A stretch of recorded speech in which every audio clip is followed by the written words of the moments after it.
Mr. AJ Mahajan is a consultant plastic surgeon. He told us how it actually works. When we talk about pain, there are two aspects to it. One is the physical aspect of the pain and the psychological aspect of it.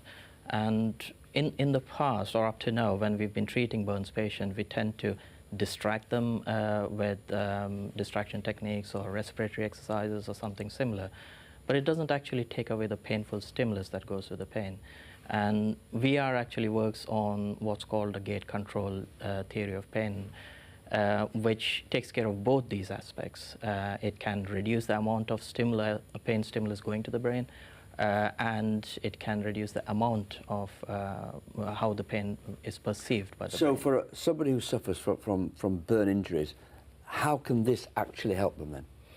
With someone who's had a burn injury, they end up having multiple dressings.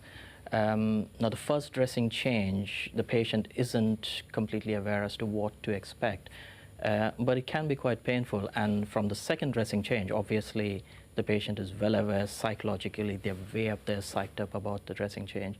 So something like virtual reality takes them out of that physical world, puts them into a virtual world, where they're completely detached by what's happening in and around them. So the future for this is really significant. This could be used in many other forms as well, and it's non-invasive and it's less harmful to the patient as well. I think it's not a very expensive modality of treatment, so the more prevalent it is, the more widely available it is, I'm sure it will have, it has a great future in treatment of burns patients. Exciting times. Thank you very much indeed for joining us. Thanks for having me.